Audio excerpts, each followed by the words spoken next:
cracks me up is how the bikes here, I think the rule is as long as it rolls, as long as it gets you from point A to B, it works. So biking to school, every other bike is making some squeaky noise or have a kickstand dragging, whatever it may be. So it's been funny to see people on bikes that I think back in the US you would think is a piece of junk and not be able to ride. But yeah, I think the typical Dutch bike is just anything that will get you from point A to point B.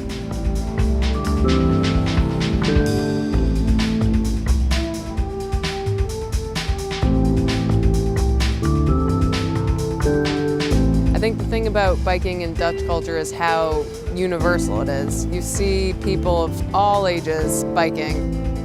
When I see a 6-year-old woman on a bike, I think it's absolutely adorable because I've seen that so few times in my life. So you have 7-year-old men biking, you have people biking around their 1-year-old child. So it's not for the young and fit exclusively, it really is a universal thing for all ages.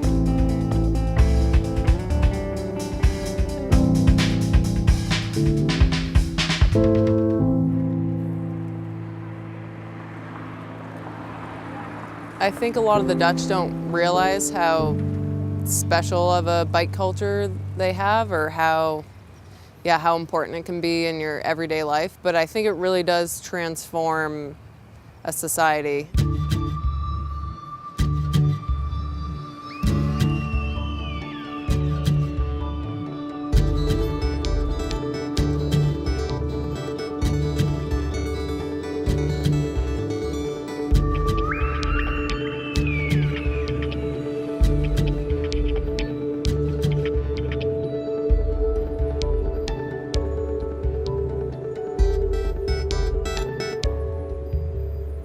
What is most typical about Dutch cycling culture is that it's, for most people, not reflected upon. So you just cycle. If you go to the cinema, if you go visit friends, if you go to school, you just take the bike. So it works because it's something that is self-evident and not reflected upon and not a conscious something that you think about.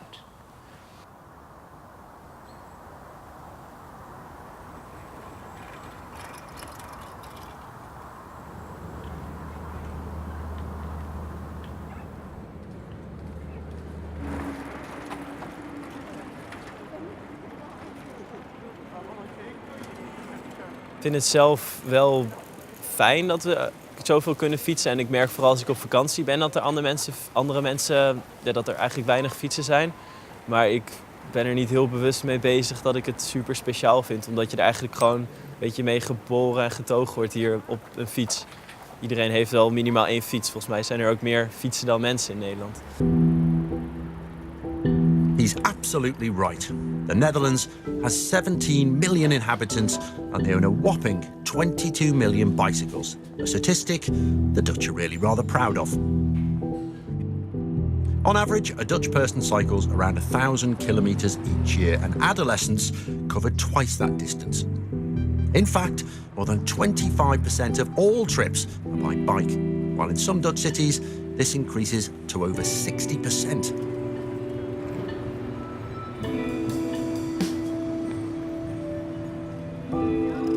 How about some more facts and figures? Half of all commutes by train in this country start with a bicycle trip. Just think about that. Every morning, 600,000 bicycles arrive at railway stations across the country. 12% of those train journeys also end on a bike or, increasingly, on a shared bicycle for the last mile to work or school. These bikes, of course, need to be parked. The largest bike parks now hold over 25,000. Amazing, but still not enough. Every 6 months or so, another, even bigger bicycle parking area is opened. No wonder that the largest bike parking areas in the world are found in the Netherlands. Cycling has also had an impact on spatial planning. The entire country is covered with a complete and connected network of dedicated cycling infrastructure. And the busiest of those bicycle lanes serve more than 37,000 people every day.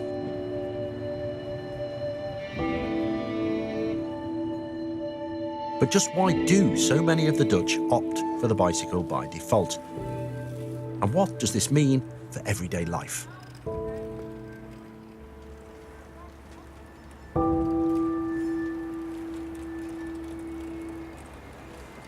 Als we 's morgens wakker worden is het ontbijten, aankleden. Ik ga mijn dochter naar school toe brengen. Vanaf het moment dat ik op school haar afgezet heb, fiets ik meteen door. Fiets ik lekker naar mijn werk. Hier in de stad is het natuurlijk sowieso altijd wel wat drukker. Ik heb ook een stuk zeg maar, helemaal langs het spoor. Maar op het moment dat ik Os echt uitfiets en ik langs de weilanden kom, is het echt lekker rustig en is het verstand op nul en gaan.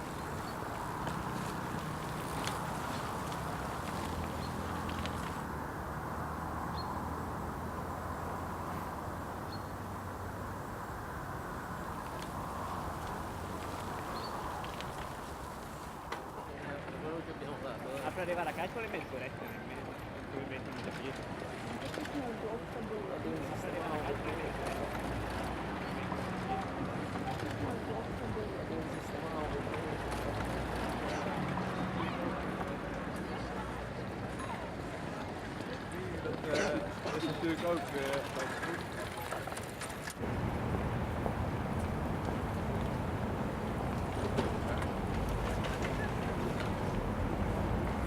Ik gebruik het natuurlijk gewoon voor mijn werk. Daar is hij heel erg belangrijk voor. Ik ben accountmanager en dat doe ik vooral in Amsterdam en in Den Haag. Ja, weet je, kijk, soms vinden mensen heel vreemd om te zien dat ik op een fiets aankom. Want ze zijn heel erg gewend dat een accountmanager in een pak loopt en in een auto zit en met een koffertje rondloopt. Maar ja, weet je, in een stad zoals Amsterdam is dat gewoon niet te doen. En ben je gewoon veel sneller en veel makkelijker overal met een fiets. Plus, het maakt het werk gewoon echt 10 keer leuker, vind ik persoonlijk.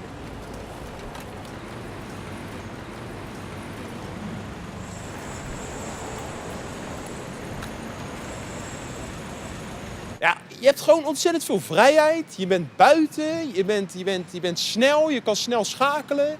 Je ziet nog eens wat. Ja, het is gewoon tof.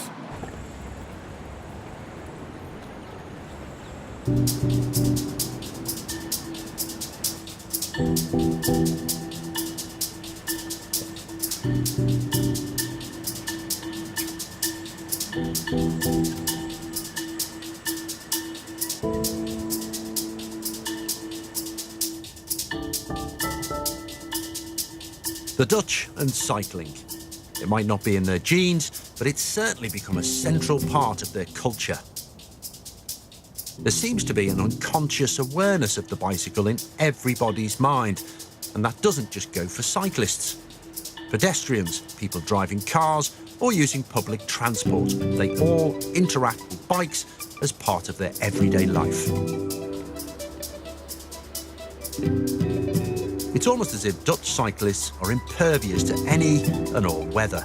They continue to get out on their bike in conditions where most of us would think being on two wheels is the worst idea ever.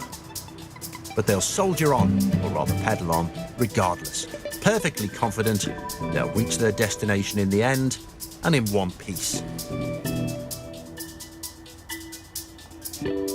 Visit the Netherlands and you'll struggle to find a cyclist-free vista.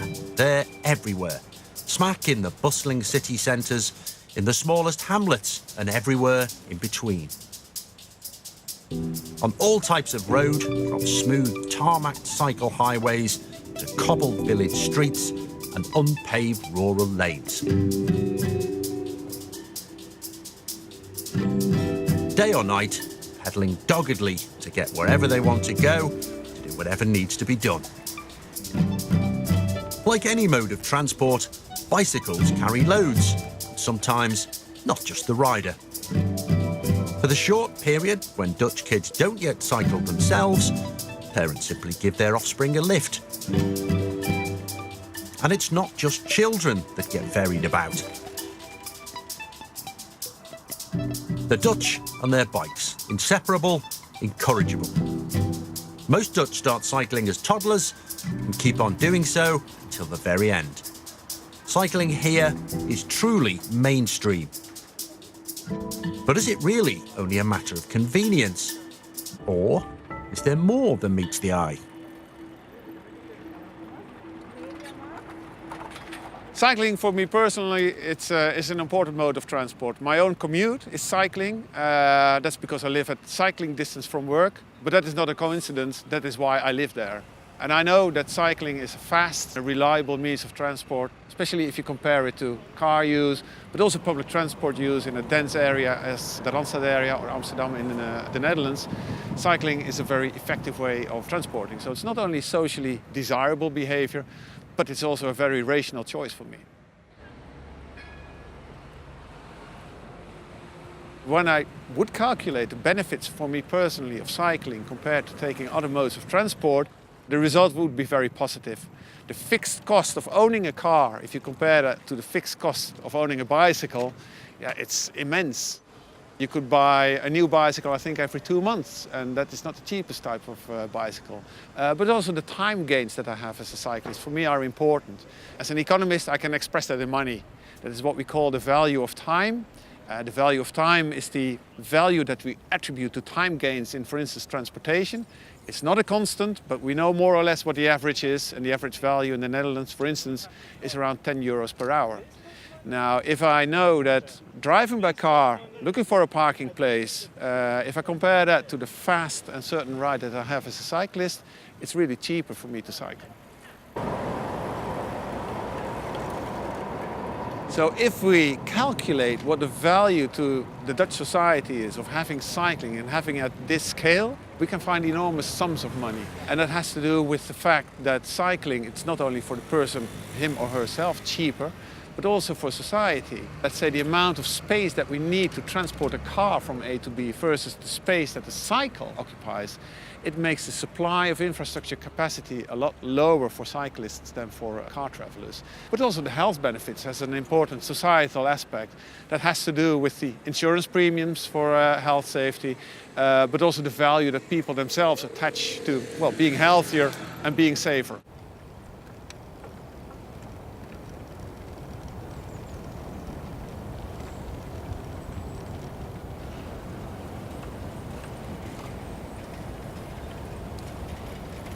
What we know about cycling is that it's not only exercise, which is healthy, but it's also that when you're cycling here, for example, here in the city, you constantly have to watch, other cyclists, cars driving, traffic lights, and you're constantly making decisions. So while you are cycling and exercising, you are also, your brain is very active. So you are constantly multitasking, and we think that that's a very good aspect from cycling, because it also challenges your brains. And we know that challenging your brains is very important to keep up your cognitive functions. And for that reason, cycling not only contributes to your health in terms of exercise, but it also contributes to maintaining your cognitive functions because it's a multitasking activity.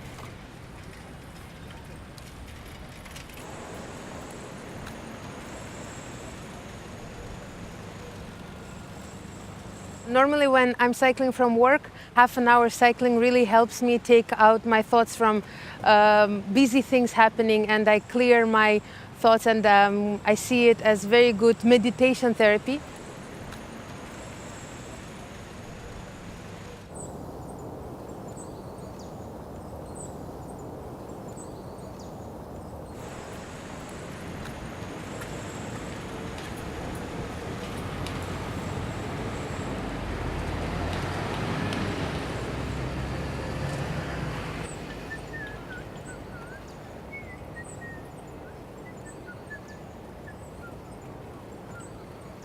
Het zijn meestal gewoon zelfverdachten, dus dan denk ik eigenlijk er niet aan, maar dan komt het gewoon vanzelf.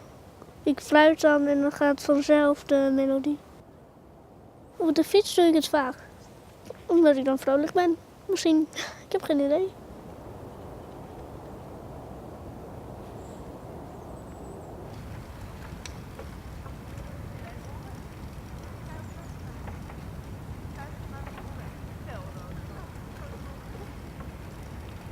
Deze fiets is, even kijken, 2,5 jaar oud en er staan nu meer dan 10.000 kilometer op. Ik blijf iets meer in beweging, dus de spieren blijven soepelder. En ja, ik vind zelf ook, het is ook ooit geestelijk verruimend dat je lekker door de natuur fietst. Vooral met dit weer, vind ik. Herfst. Het is heerlijk om te fietsen. Ik probeer zoveel mogelijk om toch ja, dan zitten dan 3 standen op deze fiets. Om gewoon stand 1 te houden. Dat ik wel zelf meer moet helpen. Maar dat ik in ieder geval met een viaduct op fietsen of iets meer wind. Dat ik toch een beetje steun krijg. Maar wel proberen om zoveel mogelijk zelf nog. Want anders dan, ja, dat is gewoon goed voor de spieren. En dan heeft het ook nut voor mijn lichaam. Dus kijk, als ik op stand 3 zet, dan ga ik huppakee 24 en ik hoef zelf eigenlijk bijna niks te doen. Maar daar ja, noem ik dan niet echt fietsen. Dus ik moet er wel iets voor doen. Yeah, when you're cycling, you can focus and you leave all the rest behind. You leave your problems and you focus on the direction you're going to. It liberates people. It liberates them in their mind. And when you do that together in nature, open air, it creates this energy in our brains that really makes us happy.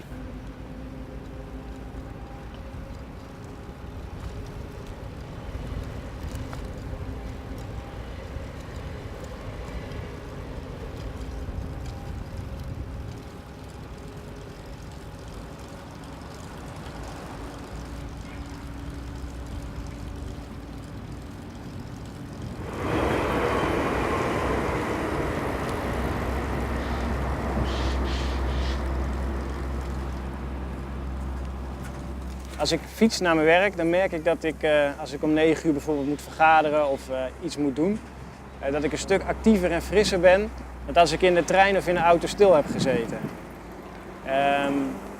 Dus het komt er eigenlijk op neer dat ik behoorlijk veel vrolijker en beter presteer naar mijn mening, met name in de ochtend als ik met de fiets ben geweest. Ik heb mijn sporten dan al gehad, eigenlijk sport ik dan 2 keer op een dag. En ja, ik merk dat ik daarmee met een veel blijer gevoel naar mijn werk ga.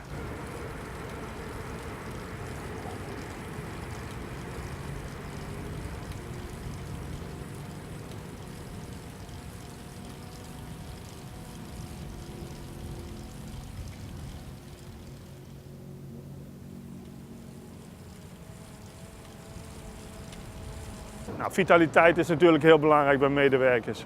Als je op de fiets naar je werk komt, dan heb je net even een leeg hoofd op het moment dat je gaat beginnen. Daarnaast is het gewoon stressverminderend en niet te vergeten, je bent gewoon gezonder. Het is ook duidelijk bewezen dat het arbeidsverzuim naar beneden gaat op het moment dat mensen gewoon op de fiets naar hun werk komen.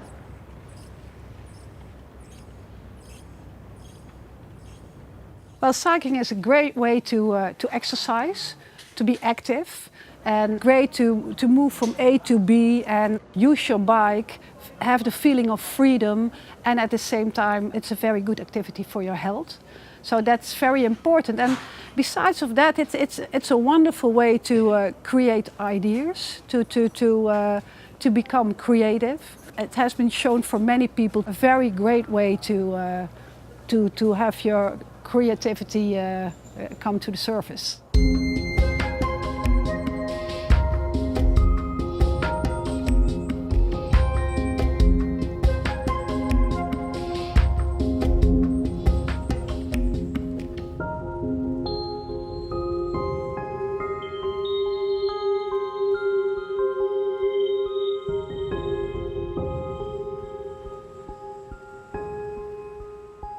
At every speed, a different world. With every pedal push, the creaking workings of the time I had have and mould into my insight. I used to think, speed, that's me, a purblind snail, a comet, an all-seeing eyeball, taking it in. But what is all? A ragbag of loud things, smells, shapes, flavours, days. I turned on to the zeewerk, and so doing, lost my thought. I stepped up a gear, draining the jangling chain of colour, forcing me to stand. A hill presented itself. I pushed my way to see. where I beheld the workings of light, where cumuli travelled the distance.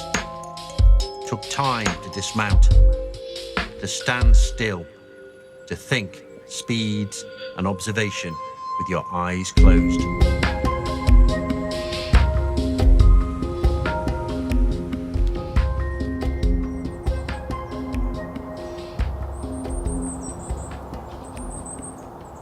The story of the bicycle is a story of a simple means to reach a lot of complex goals. And for me personally, it's the story of living in a city that is human-scaled, that allows me to engage with the social and spiritual environment in my personal life. And I feel a very strong moral obligation to help others tell that story better, to expand the narrative of cycling beyond the things that we already know, and to include the intangible effects, the things that we take so much for granted. We talk about mobility. It's a well-developed field, academically and again politically and so on and so forth. But it's really developed as a field that responded to the emergence of the car in the city. And because of that, a lot of focus on mobility and the discussions we have is very much focused on these very explicit effects. The effects of travel time, for instance, economic effects, now also including health effects. The things that we can count very well became very dominant. Because of this, they fail to see what is called the intangible effects of cycling. So this idea that cycling and walking actually bring to the fore a lot of characteristics and effects that if you talk to people, they will talk about it. But we fail to sort of recognize that in our models. We see that cyclists, for instance, they don't take the shortest route, all of them, from A to B, but they often diverge from that. And some people even diverge from that on a daily basis. So they sometimes go left, sometimes they go right, which is very hard to explain with the standard parameters and indicators that we normally use to predict travel behavior.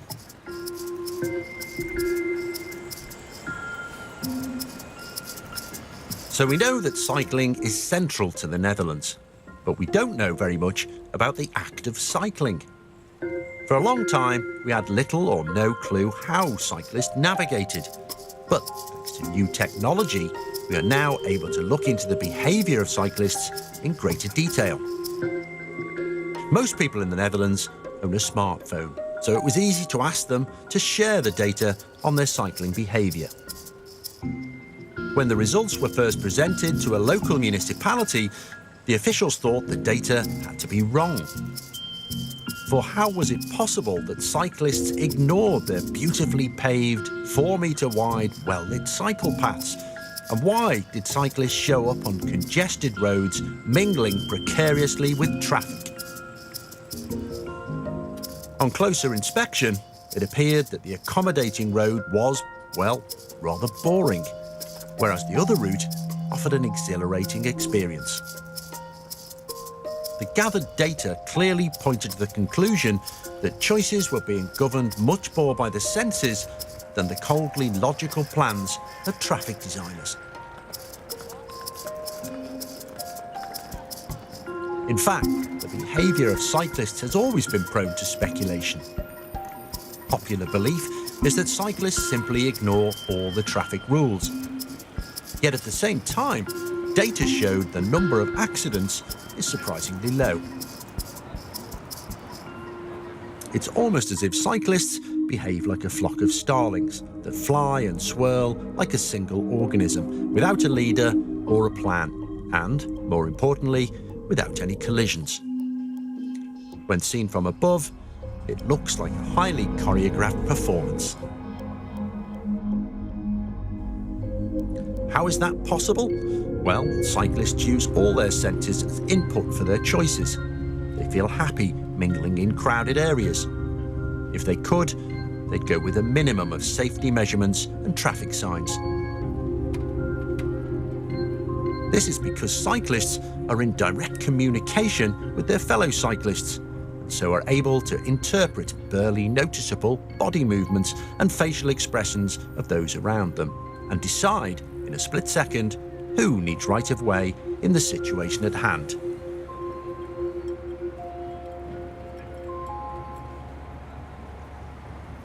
Toen ik hier kwam wonen viel me vooral op die alle kruispunten die met 4 stoplichten tegelijk gaan. Dat had ik zelf nog nooit gezien.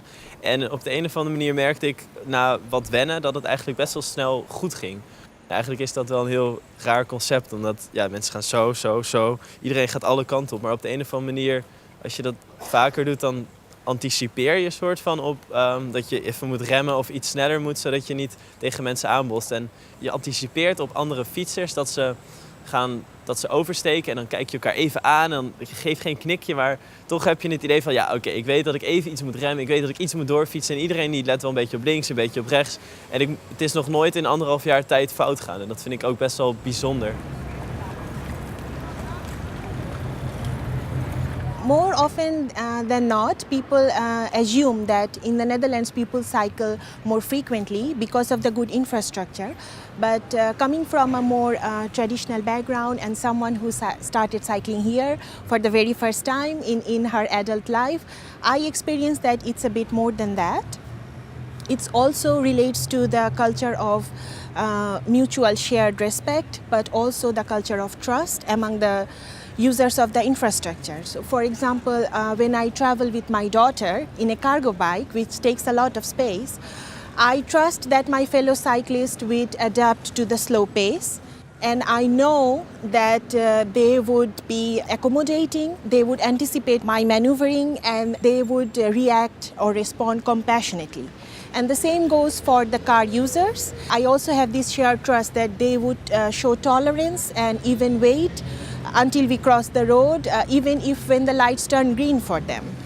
And this translates into also the sense of bonding among the road users, because Dutch people love to cycle together, which gives them a shared form of happiness.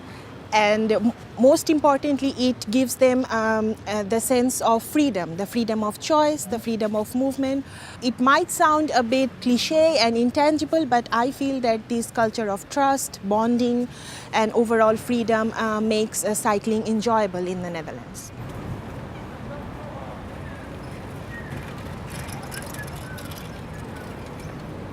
Cycling is a form of mobility that allows people to meet each other in public space in such a way that they actually have to negotiate with each other. So you're not only seeing each other, you're actually in active contact to arrange ways to manage traffic.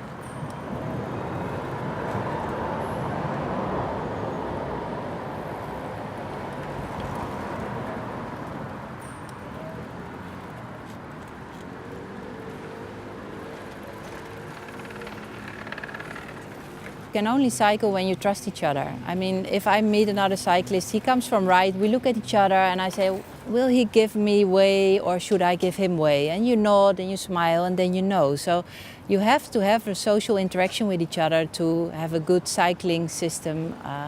And in that way, cycling also builds trust in society on a bigger scale.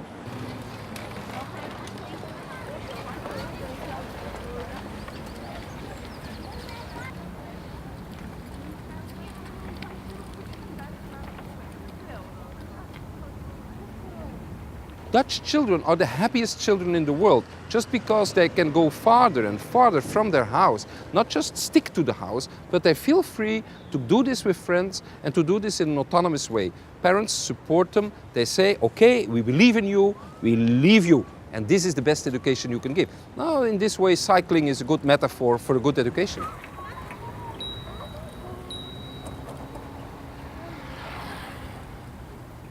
And the 3 pillars of this competence is that you use the steer of your own life, you're the agent of your own life, you do this autonomous, you do this in connection with other people and you feel competent, someone believes in you.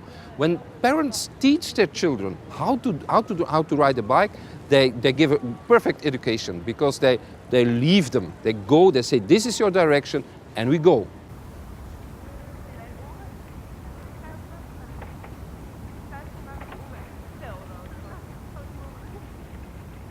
Nou, als eerste had ik zijwieltjes, maar ik weet niet meer hoe ik dat leerde. Mijn papa zei dat ik met zon zijwieltjes kon, maar ik geloof niet. Het ging proberen en toen lukte het.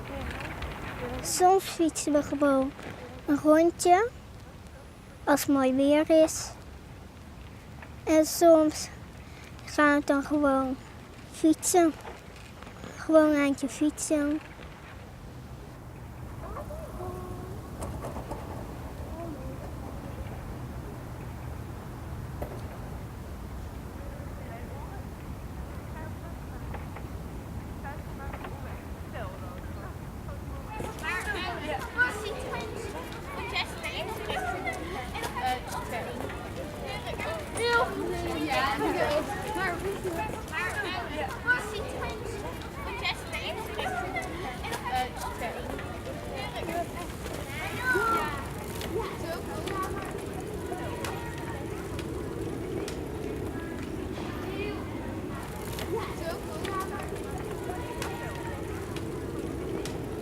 Nou, ze is flink aan het oefenen. Ze kan behoorlijk goed al zelf fietsen. En ze moet nog een beetje oefenen met remmen. Maar ze kan al hele ende hier in de buurt rondtoeren. Dus dat is wel leuk.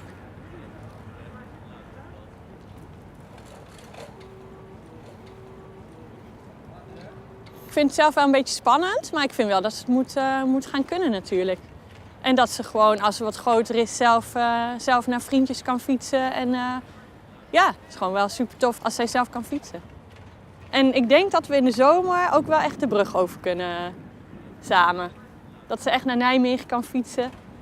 En dat we dan haar gaan belonen met een ijsje of zo in het centrum.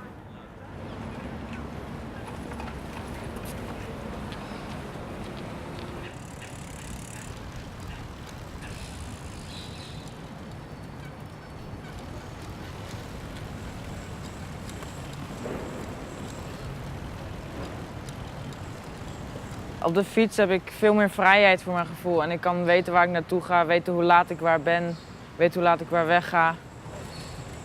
Soms ga ik naar schoolfeesten bijvoorbeeld. En soms naar de bioscoop op mijn fiets. En het is gewoon dat ik zelf gewoon kan weten waar ik naartoe mag en kan.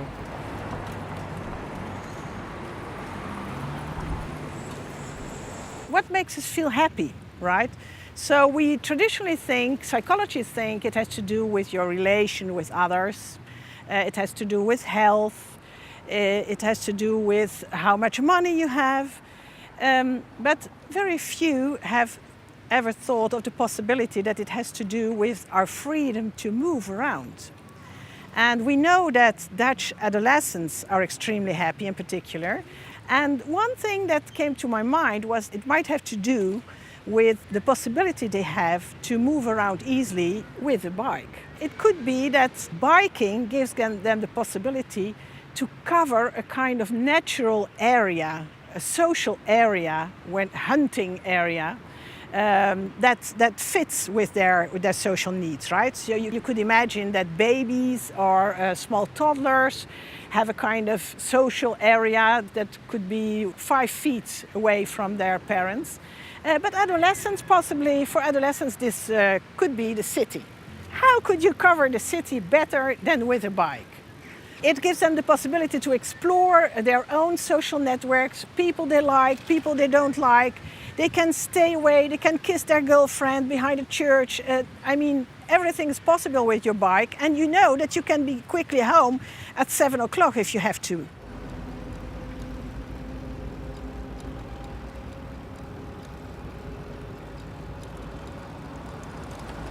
Ik word eigenlijk nooit gebracht. Dat is niet omdat mijn ouders nou lui zijn of zo. Nou, mijn vader soms. Maar omdat het is veel fijner om te fietsen. En we wonen in een klein dorp, dus dan is het ook veel makkelijker op de fiets. Je bent er veel sneller.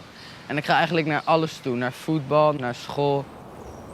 Je kan ook lekker je energie in kwijt en je kan er lekker gezellig kletsen met je vrienden op de fiets.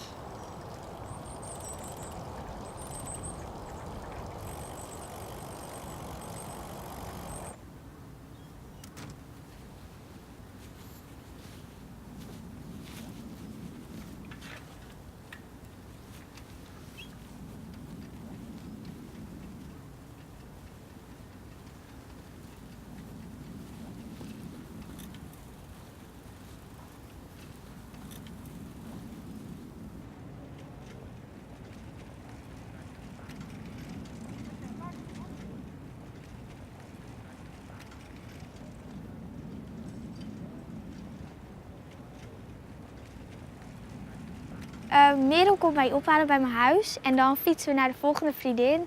En dan fietsen we naar de Blauwe Brug, dat is het afspreekpunt waar bijna iedereen uit Kloosterveen afspreekt. En dan fietsen we met nog 2 andere vriendinnen, die staan daar dan op ons te wachten of andersom. En dan fietsen we met z'n allen naar school en dat is altijd heel gezellig.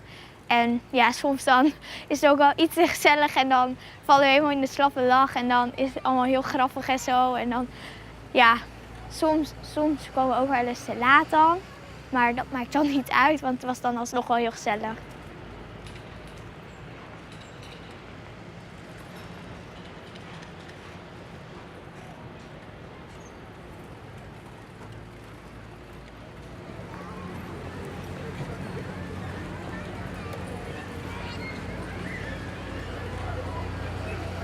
Cycling is relating not only to the idea of utility, but also very much related to fun and being together. So what you would see a lot on the bicycle paths is that people talk to each other. They hold hands, they touch each other, they meet each other, they greet each other, they look around. So they actively engage. If you cycle past a cafe, you almost automatically, your line of sight is drawn into the cafe. So it makes that what you see on the street is that people become almost automatically very open to interaction with all their senses.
When I arrived to the Netherlands, the main difference that I saw is that this is a country where status is really not important and it's not status oriented. People are not expressing their status by the belongings. You never can say how much money a person makes by what does he have.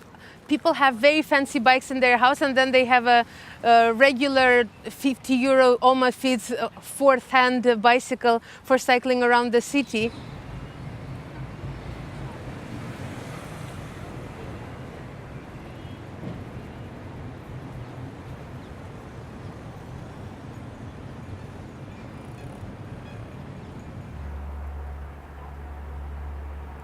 In the Netherlands, cycling has remained so effective because it fits with an egalitarian ethos that's very central to Dutch society. So cycling is part of showing that you're normal, that you're not above others. So I say it's a form of conspicuous non-consumption. And you can see this in the Dutch royal family. So ever since Queen Wilhelmina, who is the great-grandmother of the current king, all the Dutch royals have been seen biking, actually used their bikes, but also have had their photographs taken, showing themselves on a bike, because this is a symbol of normalness. Even though I'm the queen, even though I'm the king, I'm also cycling because I'm also a normal person. And this is a very strong example of this Dutch egalitarian ethos. Showing your prestige by having really expensive cars may actually work against you. And at the same time, having a sort of bad-looking rickety bike may be a symbol of a specific form of prestige. So this is what the Dutch royals show. Look, I have remained normal, I'm not above you. And similarly, also all the prime ministers, they do the same. They go to their work on their bikes, but they also make a point of being photographed, going to work on their bikes. So it works in your favor. It's a signal of a very specific form of status in an egalitarian society.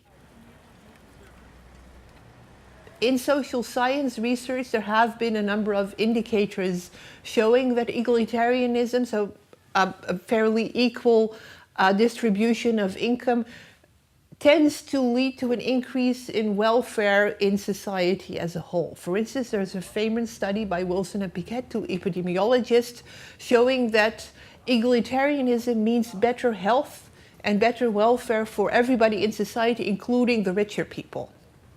So there are some reasons to assume that a more equal distribution of wealth and welfare will increase welfare of everybody in the society.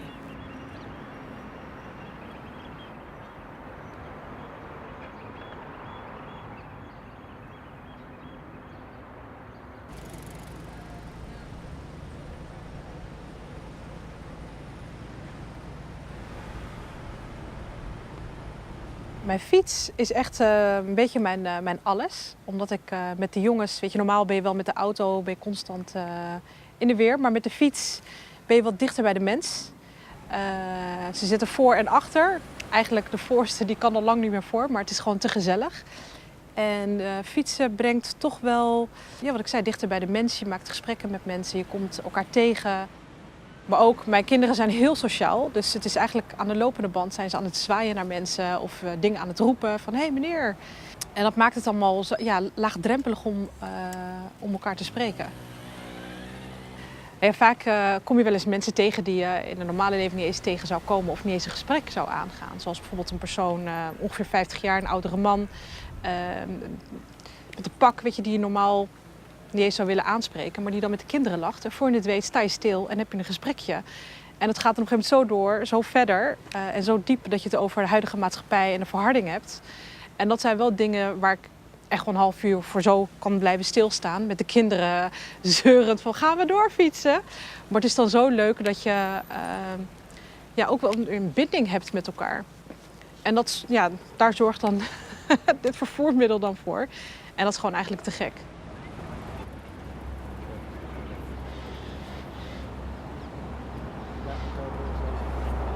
Well, there are two things that become really evident when we talk about cycling. And one is this idea which is called potential exposure to diversity. And the potential exposure to diversity means that while being in public space on a bicycle, you meet the proverbial other. So you meet other people than the people that you normally meet in your close circle. So that's very specific of cycling and walking because they expose you literally all your senses to the other. And the second thing that's really peculiar about cycling is the fact that you negotiate in motion. So while being in a flow yourself, you have to actively negotiate with others to allow yourself to flow and to allow the whole public space to function. Towns organized around cycling have a specific sort of public space and public culture. And this has to do with, first of all, with the fact that they are fairly compact, so they're not too large because the distances are smaller than with cars. It also means that amenities are more equally distributed because they have to be in bikeable distances. But it also leads to a specific public culture. And this has to do with the fact that people on bikes, different from people in cars, can see each other. So you look each other in the face. The distances are fairly small. So rather than having all these boxes that people are in, you have a more open public culture where people look each other in the eye. And this also means that rules and regulations for how to behave in traffic tend to be more open when you have cycling rather than cars as the dominant modes of transportation. So it leads to a specific sort of public life.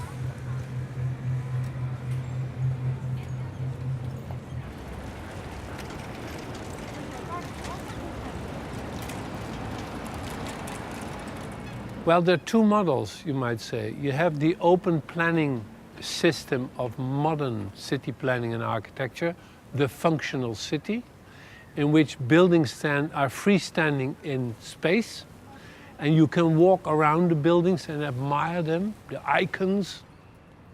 And there's another system that is the traditional city, in which buildings are together in city blocks, and the buildings address the public space, and public spaces are smaller, more intimate. So you have streets with a certain dimension, you have piazzas, and that is what we call room. And the other system in which buildings are freestanding in space, we call there the space. And that space is given up or given to car traffic, to car parking, sometimes a nice park-like environment. But the rooms are full of people, are full of interactivity between people outside buildings and inside buildings, and people in the public space who meet. So I think that type of city is more attractive.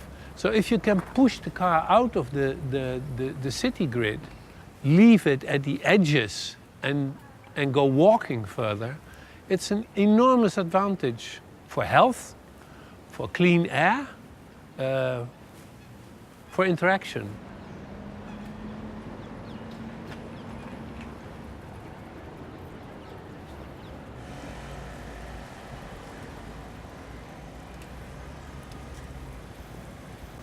I love biking. I think especially when you're coming to a new city, it's the best way to see everything, smell everything. It just is a different way to experience a city, I think, and get to know a city. I think because bikes are slower than cars, you have the time to soak in a lot more while you're on the road.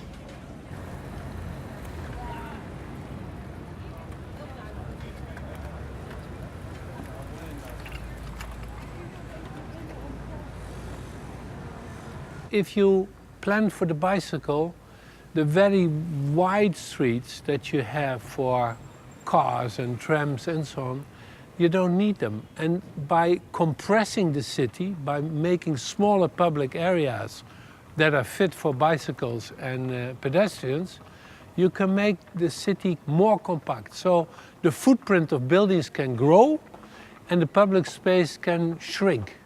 And the shrunken public space is good for the bicycle, but also for eye contact between people.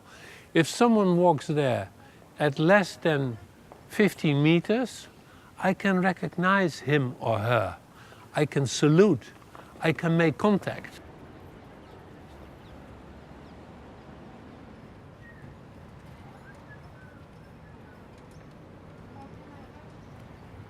Ik heb wel eens in Parijs gefietst. Daar is het gewoon een hele andere mentaliteit, hele andere sfeer. Het is echt meer dit gedrag. Terwijl hier in Nederland, zodra je op de fiets stapt en de zon schijnt, of het is een beetje lekker weer, dan ben je constant flirten met elkaar. En niet flirten als in je verwacht iets, maar flirten van hey, leuk, lekker weer, wat leuk. Dus je bent wat meer met elkaar bezig en met je omgeving bezig. Terwijl je daar alleen maar bezig bent met van oké, ik moet recht overeind blijven staan en niet omvallen. En hier is het gewoon heel anders. People love to communicate. They like to meet, and they like to meet by chance. Perhaps because we live in an era of mobile communications, meeting in person is of greater value than ever before. Our desire to socialise leads to an increase in mobility. Cities, as well as rural areas, are congested by traffic and struggling to cope with the endless demand for more mobility. Paradoxically, designing more space for transport is actually restricting the amount of space where people can gather spontaneously. These days, if you visit London, Paris, Mexico, Bogota, Hong Kong, New York, or Tokyo, or any other major city in the world for that matter, you'll see they're all trying to open up public space. In all these places, cycling is increasingly being recognised as a relatively simple means to address many complex problems in the built-up environment. So instead of designing our streets to cater for faster traffic, we are beginning to rediscover their value as public spaces. Streets as places to spend quality time and experience a sense of belonging. It remains a continuous planning challenge, even in the Netherlands. Cities have always been built to meet each other. This was marketplaces to meet people. Relationships were important in cities, but we have replaced this by consumerism. People who are buying things, just driving with cars into the city. Now, when we make new priorities in our policy for cities and for policy in general, to put the priority in relationships between people, then we support the cycling, then we support freedom for children, priorities for children, and for bikes, good priorities for happy politics.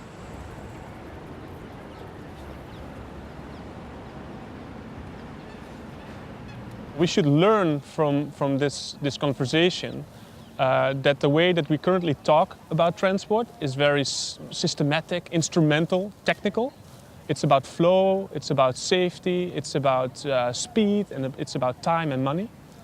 While what we learn from this current conversation is that being mobile also has to do with all kinds of other elements, like creativity, equality, trust, and the like. I think overall it means that if we talk about traffic, we don't talk about flow anymore, but we talk about what kind of society we want to be, what kind of city we want to be.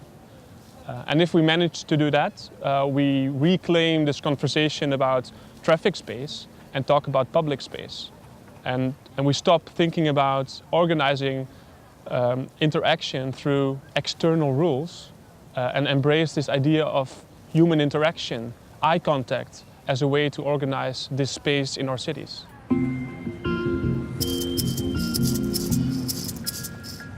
Cycling. Simple, enjoyable, inclusive, a force for good. And we've hardly scratched the surface.